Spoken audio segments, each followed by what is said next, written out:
So, I'm going to tell you about the most satisfying thing I've ever done in my 46 years on this planet. I emptied out my entire house while my wife was on a fake work trip and left her divorce papers on the kitchen counter. Let me explain. I work HVAC here in Phoenix, Arizona. Been doing it for 12 years, make decent money, not rich, but I can pay my bills. It's steady work, good benefits. And in this desert heat, air conditioning repair is never going out of business. When it's 115 degrees outside and someone's AC unit dies, they'll pay whatever it takes to get it fixed. My wife Jennifer worked as a marketing manager at Desert Valley Auto Sales downtown. We'd been married 14 years, 2 kids, 13 and 10, good kids, decent grades, played soccer, the whole normal family thing. I genuinely thought we had a solid marriage. Turns out I was the only one who thought that. This whole thing started about 4 months ago, but I didn't know it until 6 weeks ago. Jennifer started doing this thing where she would take weekend business trips. Nothing crazy, just like one weekend every few weeks. She would drive up to Flagstaff for dealership conferences, or down to Tucson for marketing seminars, whatever. I didn't mind because it gave her a break and I got dad time with the kids. We would order pizza, play video games, swim in the pool, it was fine. She also started this new routine where she would stay late at the dealership twice a week for client meetings. Again, no big deal. Sales business is all about building relationships. I always supported anything that helped her career. She seemed happier, bought new clothes, started going to the gym, lost about 15 pounds, got her hair done differently, started wearing makeup to work every day. I figured she was just feeling confident about her professional growth. Looking back, yeah, all the classic signs were there. But when you trust someone, you don't see it. You just think they're doing normal career advancement stuff. You think your wife is finally taking care of herself, getting her confidence back after having kids. You don't immediately jump to affair. The thing that blew it all open happened one afternoon in September. I was finishing up a service call at a strip mall, replacing an old carrier unit on the roof. September in Phoenix is still brutal, probably 108 that day. I was sweating through my work shirt, ready to call it done for the afternoon. My buddy Lance from work called me. Let me tell you about this guy real quick. We've worked together for about 6 years. Solid dude, always has my back. He's the kind of guy who'll cover your emergency calls when your kid gets sick. He drives one of those newer service trucks with the fancy dashcam system that records everything for insurance purposes. So he calls me, and his voice sounds weird, not his usual joking around tone. Hey man, you got a minute? I need to show you something. I could hear in his voice this wasn't about work or some funny story. There was something heavy in the way he said it. Sure, what's up? Not over the phone. Can you meet me back at the shop? I told him I'd be there in 20. When I got there, Lance was standing by his truck looking uncomfortable as hell. Like he was about to tell me my dog died or something. Dustin, I don't know how to say this, but I think you need to see this footage from yesterday. He pulled out his tablet and started scrolling through the dash cam recordings. I was doing a call at that office complex on Camelback. You know the one with the dealerships? My stomach dropped. That's where Jennifer works. The camera caught something in the parking lot. He showed me the screen. There was Jennifer's white Camry parked next to a silver BMW I didn't recognize. And there was my wife, clear as day, leaning against the BMW kissing some guy. Not a quick peck on the cheek, not a friendly hug, a full-on, passionate, hands in his hair, bodies pressed together kiss.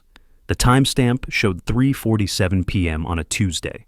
The exact time Jennifer had texted me, saying she was in back-to-back client meetings and wouldn't be home until late. I just stared at that screen, watched my marriage collapse in high-definition video. My hands started shaking. You sure this is from yesterday? Lance nodded grimly. Pulled it this morning, when I was reviewing the footage from my insurance report. Recognized Jennifer immediately. Who's the guy? That's Wesley Parker, finance manager at Desert Valley. I've done service calls there before, know most of the staff. Decent-looking guy, probably 45, drives that BMW. Lance fast-forwarded the video. They were out there for about 10 minutes. Lots of touching, laughing. This wasn't their first time meeting like this. They had a routine. My hands were shaking. 14 years of marriage and she's making out in parking lots with coworkers, like some teenager. Can you send me this file? Already copied it to a USB, but Dustin, man, I'm really sorry. I debated even showing you, but if it was my wife... No, you did the right thing. I needed to know. I thanked him and went home. Jennifer was already there, making dinner, asking about my day, acting completely normal, humming while she chopped vegetables, smiling when I walked in the kitchen. How was work, honey? You look tired. I watched her move around our kitchen, chatting about her challenging client meetings, and wanted to throw that USB drive at her head. But I'm not a confrontational person by nature. I don't blow up. I think things through, plan things out. So I waited. Over the next week, I started paying attention. Really paying attention. Her phone was suddenly always face down on the counter. She'd step outside to take certain calls, claiming they were work-related. Client emergency, she'd say, grabbing her phone and walking out to the backyard. Her late client meetings were happening more frequently. Tuesday and Thursday nights she'd come home around 9:30, claiming she'd grab dinner with potential buyers after showing houses. I checked our cell phone account online. Our family plan shows all the numbers. Lots of text to a number that wasn't in her contacts. When I reverse searched it, Wesley Parker, the frequency was increasing. 20 texts in one day, 30 the next. Not business communication. That's personal stuff. I also started checking her location through our family GPS plan.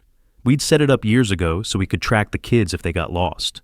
Jennifer was supposed to be at client dinners, showing houses to potential buyers, but her phone showed her at restaurants across town I'd never heard of, expensive places, the Phoenician, Four Seasons, places where finance managers take their girlfriends, not where marketing managers meet clients.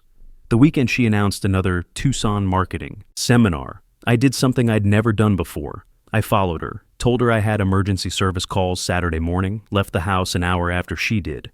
Drove to the La Paloma resort she claimed the seminar was at. Her car wasn't there, but it was parked outside the Ritz-Carlton in downtown Phoenix. Through the lobby windows, I could see her at the bar with Wesley, laughing, touching his arm, leaning into him like they were celebrating an anniversary. She was wearing that black dress I'd bought her for our anniversary 2 years ago. I sat in my truck in that parking lot for 2 hours, watching them. Watching my wife of 14 years act like a completely different person. She looked happier than she'd looked with me in months, more alive, more present, more interested in another human being than she'd been in our own conversations for years. They moved from the bar to the restaurant, got a table by the windows. I watched Wesley order wine, watched Jennifer throw her head back laughing at something he said, watched him reach across the table and touch her hand, watched her intertwine their fingers.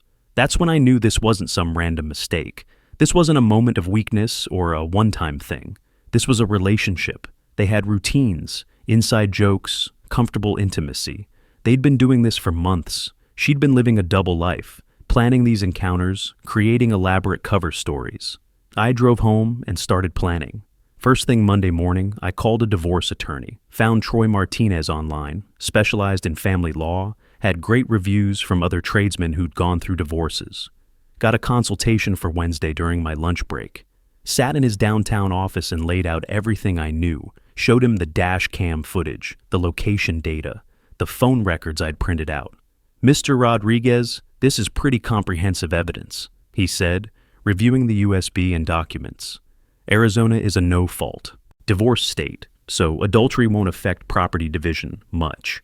But this level of deception could definitely impact custody decisions, especially if we can demonstrate it affected your children's stability.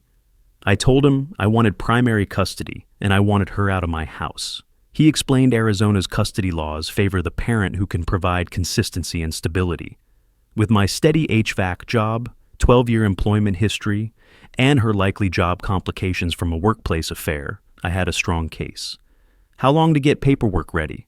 About 10 days. Mr. Rodriguez, are you sure you want to proceed without trying counseling first? I showed him the video again, pointed to the timestamp. You don't accidentally end up making out in parking lots with coworkers. We're past counseling. Perfect timing, actually. The kids were going to summer camp in 2 weeks, a 5-day adventure camp up in Sedona that they attended every year. Jennifer had signed them up months ago, back in February when things still seemed normal, or at least when I thought they were normal. And Jennifer had already mentioned another major conference in Las Vegas that same week, some regional automotive marketing summit that would keep her busy for 4 days. 4 days where the house would be empty, and I could execute my plan without the kids witnessing their family fall apart. I spent those 2 weeks getting everything ready, opened a new bank account at a different bank downtown, away from our usual credit union, transferred exactly half our savings, legally allowed since it was joint money. My attorney had confirmed I was within my rights to protect my share before any court orders were in place. Started packing my personal stuff gradually. Important documents first: birth certificates, social security cards, insurance policies, all that bureaucratic paperwork you need to rebuild a life. Family photos, especially pictures from the kids' baby years, my tools, 12. Years worth of specialized HVAC equipment that represented my livelihood. Every day I'd pack a box or two and store them in the garage behind old Christmas decorations Jennifer never touched.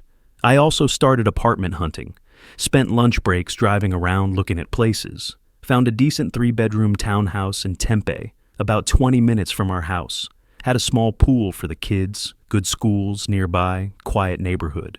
The landlord was a retired contractor who understood working with your hands for a living. Rent was $1,800 a month, which I could handle on my salary alone. Told him I'd take it, lease starting the first of next month. Then I called a moving company, found Phoenix Family Movers. They specialized in quick residential relocations. Told them I needed them for a Tuesday and Wednesday, gave them the exact dates. Explained I'd have everything marked and ready, just needed them to load and transport. How big is the house, sir? 2,200 square feet, but I'm only moving about half the contents. I need it done fast and clean. That'll run you about $1,200 for 2 days with 3 guys in a truck. Done. I had everything lined up like a military operation. The kids would be at camp, Jennifer would be in Vegas with Wesley, and I'd have 48 hours to execute the most satisfying revenge of my life. The Sunday I drove the kids up to Sedona for camp, we had a great time. It's a beautiful drive through the desert, then up into the Red Rocks. Craig had his headphones on most of the way, but Ashley chatted about school, her friends, her soccer team's upcoming season. We sang along to music when good songs came on the radio, stopped for gas station snacks, talked about their plans for the week. Craig was excited about rock climbing and mountain biking. Ashley couldn't wait for horseback riding and arts and crafts. They'd been going to this camp for 3 years, knew the counselors, had friends. They'd see again. I hugged them goodbye at the camp entrance, told them I loved them, told them I'd see them Friday afternoon. They were so excited they barely noticed me leaving. Why would they suspect anything? As far as they knew, Mom and Dad were solid. Their biggest worry was whether they'd packed enough sunscreen. I drove home thinking about how different their lives would be by the time I picked them up. New house, new routine, parents who'd never live together again. But also no more tension at dinner, no more hushed phone conversations, no more wondering why Mom seemed distant and distracted all the time. Jennifer was already packing when I got home Sunday evening. Had her suitcase open on our bed, carefully folding the new clothes she'd bought over the past few months. Expensive stuff from Nordstrom that I'd never seen her wear around the house. Conference wardrobe, she'd explained when I asked about the charges on our credit card. You sure you need 4 days? For a marketing conference? It's a comprehensive program, workshops, networking events, presentations. Plus, Wesley thought it would be good for me to attend the advanced sessions. Wesley thought. She wasn't even hiding it anymore. Monday morning, she left at 6 a.m. Kissed me goodbye at the door, grabbed her conference bag and rolling suitcase. I'll text you when I get to the hotel, she said. Don't wait up tonight. The welcome reception goes late. I'd already taken the entire week off work, told my boss I had some personal business to handle. Family stuff, I'd said. He didn't ask questions. After 12 years, I'd earned the right to some personal time. I watched her white Camry pull out of our driveway for the last time as my wife. The moving company showed up at 10 sharp with a big truck and 3 professional guys. The lead mover was a guy about my age named Rick. Looked like he'd been doing this for years. You got everything marked like you said? Every single item. Let's do this. I'd marked everything the night before with colored sticky notes. All my belongings got blue notes. Kids' old stuff got yellow. Shared items I was taking got green. I'd spent hours walking through our house, deciding what stayed and what went. The good living room couch where we'd watched movies as a family, that came with me. The fancy dining room set Jennifer had insisted on buying last year, that stayed. The kids' beds, dressers, toys, clothes, everything that made their rooms feel like home. All of it went to the new house. Kitchen was the hardest part. How do you split 14 years worth of pots, pans, dishes, appliances? I took the coffee maker we used every morning, left the espresso machine she'd bought, but we'd never figured out how to use. Took half the plates and glasses, left the fancy china her mother had given us for our wedding. "You sure about all this?" Rick asked, looking at his clipboard. "This is a lot of stuff to move, without the wife being here." "She knows," I lied. "Work emergency, had to move fast." It took them 6 hours to load everything. They were efficient, professional, wrapped everything in blankets and plastic. The house looked absolutely gutted when they finished. You could see carpet indentations where furniture used to be. The kids' rooms were completely empty, except for the overhead lights casting shadows on bare walls. My side of the master bedroom closet was bare. My dresser was gone. The bathroom counter looked weird, with only Jennifer's makeup and perfume bottles. It looked like someone had carefully selected exactly half of our life and erased it, which is exactly what I'd done. I stood in that empty living room for a minute, just listening to the echo. Every footstep bounced off the walls. 14 years of building a life together, accumulating furniture and memories and routines. And I was systematically dismantling it in one afternoon. But I didn't feel sad. I felt like I was finally taking action instead of being a victim. Instead of waiting for her to decide when and how to destroy our family, I was controlling the narrative. I was protecting my kids from watching their parents fight through a messy divorce. I was making sure they'd have stability with me while she figured out what she wanted. The movers followed me to the townhouse in Tempe. We unloaded everything, set up the kids' rooms exactly like they'd been at the old house. Same furniture arrangement, same posters on the walls, same stuffed animals on Ashley's bed. I wanted them to feel at home immediately. By 6 p.m. Monday, I was sitting in my new living room, eating Chinese takeout, watching TV on my couch in my house. Everything felt surreal, but also exactly right.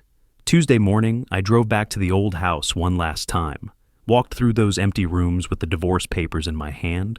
The silence was incredible. Our house had always been full of noise. TV, kids, laughing, Jennifer on the phone, the hum of the refrigerator. Now it was just hollow space and echoes. I went to our kitchen, Jennifer's favorite room, where she'd made thousands of family dinners over 14 years. The granite countertop was clean and bare, except for the coffee stains that had never quite come out. I placed the divorce papers right in the center of that counter, spread them out so she couldn't miss them. Right next to the papers, I set down the USB drive with Lance's dashcam footage. No note, no explanation. No angry letter listing all her betrayals and lies. The papers and the video said everything that needed to be said. She'd made her choice. Now she could live with the consequences. I locked the front door, put the house keys on the kitchen counter next to the papers, and walked out the back door through the garage. Closed the garage door behind me for the last time. The automatic opener would still work from Jennifer's car, so she could get in when. She came home from Vegas. My phone stayed quiet Tuesday and Wednesday. Jennifer was maintaining her performance, living her double life right up to the end. Thursday, a few texts started coming in. "Conference is going great. Learning so much. Miss you and the kids." All lies. She was probably spending the day by the pool with Wesley, planning their future together. Friday morning at 2:47 a.m., my phone exploded. 17 missed calls, 43 text messages. She'd come home. Where is everything? What did you do? Call me right now. Where are my children? This is insane. I'm calling the police. Answer your phone. Dustin, answer me. All caps, lots of exclamation points, complete panic. I could picture her walking through that empty house, room by room, trying to understand what had happened. Opening closets to find them bare. Checking the garage to see my tools gone. Going to the kids' rooms to find them stripped clean. I waited until 9 a.m. Let her stew in that empty house for 6 hours, walking through those bare rooms, calling everyone she knew, trying to figure out where her family had gone. Then I sent one text. Divorce papers and evidence are on the kitchen counter. Kids are safe at camp. I'll pick them up this afternoon. Do not contact me directly. All communication goes through my attorney, Troy Martinez. His information is in the paperwork. Sent it and blocked her number. She tried calling from other numbers. Her sister's phone, her mom's phone, numbers I didn't recognize. blocked them all. She called Lance's number somehow, left a screaming voicemail asking where I was and what I'd done with the children. Lance deleted it and blocked her too. Around noon Friday, she showed up at Desert Valley Auto Sales where I was doing a service call on their main HVAC unit. I was up on the roof when my supervisor called. "Dustin, your wife is in the parking lot making a scene. You might want to get down here." By the time I climbed down, she was surrounded by a crowd of dealership employees, crying and yelling at anyone who'd listen. "He stole my children! He took everything! Someone needs to help me." Wesley was nowhere to be seen. Smart man. I walked over calmly. She saw me and started running toward me, mascara streaming down her face. "Dustin, what did you do? Where are Craig and Ashley? You can't just disappear with them." "They're at camp. The camp you enrolled them in months ago. I'm picking them up in 3 hours, right on schedule." "You emptied our house. You stole everything." "I took exactly half of our community property. My attorney confirmed I was legally entitled to do that before any court orders were in place." She kept screaming, drawing more attention. Security was already walking over. "The attorney's information is in the papers," I said quietly. "Contact him with any questions." I turned around and walked back to my truck. She kept screaming behind me, but I didn't turn around. Let the whole dealership see what kind of person she really was. Friday afternoon, I drove up to Sedona and picked up the kids. They were exhausted and happy, covered in dirt from 5 days of outdoor activities, talking over each other about rock climbing and campfires and new friends they'd made. I let them chatter for the first hour of the drive home, just listening. About halfway back to Phoenix, I stopped at a diner, got them food, let them eat and decompress. Then I told them, "Guys, I need to talk to you about something important." Craig looked up from his burger. Ashley stopped drinking her milkshake. "What's wrong, Dad?" "Mom and I are getting divorced. We're not living in the old house anymore. I found us a new place." Silence. Ashley's face crumpled. Craig just stared at me. "What happened?" he asked. "Mom and I have some problems we can't fix. It's not your fault. Nothing either of you did cause this, but we're splitting up." "Where's Mom?" Ashley asked through tears.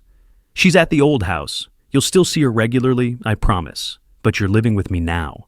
Craig, being 13 and starting to understand how the world really works, asked the question I'd been dreading. "Did she cheat on you?" I could have lied, could have made up some story about growing apart. But my kids deserved the truth. "Yeah, son, she did." Ashley started crying harder. Craig just nodded, like he'd suspected something was wrong. There's no good way to tell your kids their family is falling apart. No matter how you phrase it, it's devastating.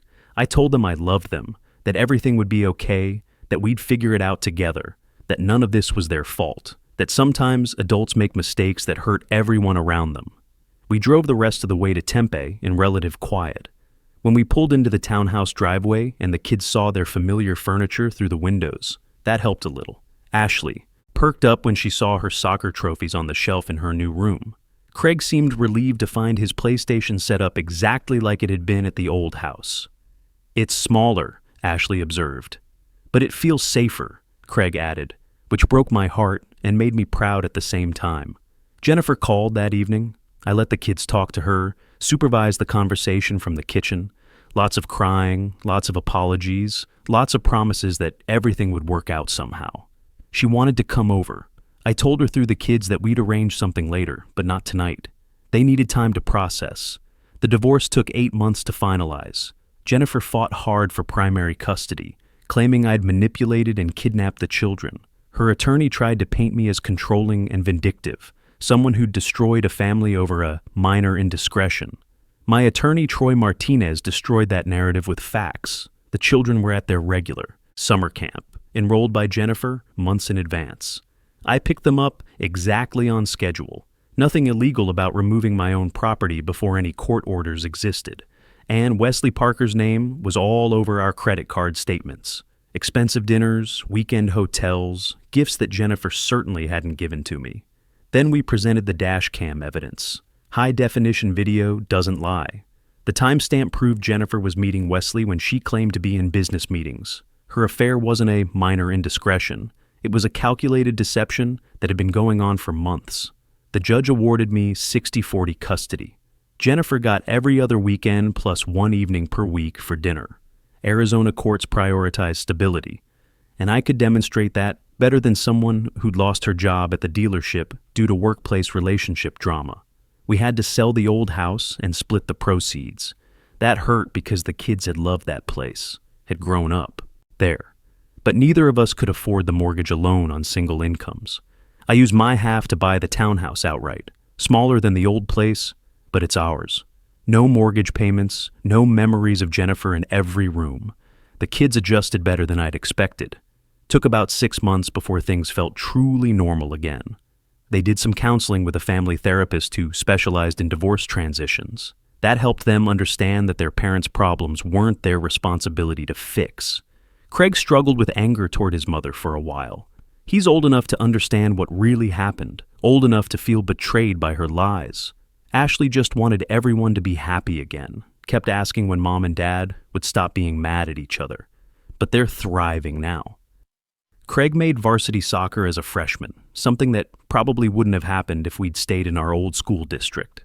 Ashley's grades improved dramatically once the tension at home disappeared. They have friends over more often, seem more relaxed, laugh easier. We've painted their rooms exactly how they wanted, got a better pool table for the garage, planted a small garden in the backyard where Ashley grows tomatoes and herbs, made the place feel like home. And there's no walking on eggshells, no hushed phone conversations, no wondering where anyone really is or what they're really doing. About 5 months after the divorce was final, Jennifer showed up at the townhouse on a Saturday morning. The kids were at her apartment for their weekend visit, so she knew I'd be alone. She was crying before I even opened the front door. "Dustin, I made a terrible mistake. Wesley dumped me the minute things got complicated at work. Said he couldn't handle the drama. I threw away 14 years for someone who couldn't even stick around when things got tough." She was wearing the dress she'd worn on our first date, probably thinking it would trigger some nostalgic response. "I want my family back. I want to come home." I looked at her standing on my doorstep, trying to manipulate me one more time, still thinking she could control the narrative, still believing she could manage the consequences of her choices. "Jennifer, we're not your family anymore. You had 14 years to value what we had. You chose to throw it away for parking lot makeout sessions and Vegas weekends. You don't get to come back after that. But the kids need their mother. We need to try again for their sake. The kids have their mother every other weekend and Wednesday dinners. They're doing fine. Better than fine, actually." She kept trying to argue, kept trying different angles. But I'd learned something important over those 8 months. You can't negotiate with someone who's already shown you who they really are. Haven't heard from her since except for custody exchanges and school communications. We do those handoffs at neutral locations. Now, usually the parking lot of the Craig school, quick transfers, no conversation beyond logistics. Everything else goes through the parenting app. I don't regret it, not even a little bit. She spent 4 months lying to my face while I was working to support our family. 4 months planning elaborate deceptions while I was being a husband and father. She made me a fool in my own house, in my own marriage. She deserved to walk into that empty house. She deserved to feel the panic and loss I'd been feeling for weeks. She deserved to understand exactly what she'd gambled and lost. Some people say I should have confronted her first, tried counseling, given her a chance to end the affair and rebuild. But here's what I learned about betrayal. It's not the mistake that destroys you. It's the series of calculated choices that led to that mistake. Jennifer didn't accidentally fall into Wesley's arms. She planned it, executed it, and covered it up with the precision of someone who knew exactly what she was risking and decided it was worth it. The empty house wasn't just revenge. It was revelation. Sometimes people need to lose everything to understand what they had. And sometimes the only way to save yourself is to walk away completely, no matter how much it hurts. Trust, once truly broken, doesn't heal. It gets replaced by something harder and more honest. I chose the harder truth over the comfortable lie, and that choice saved not just me, but my children too.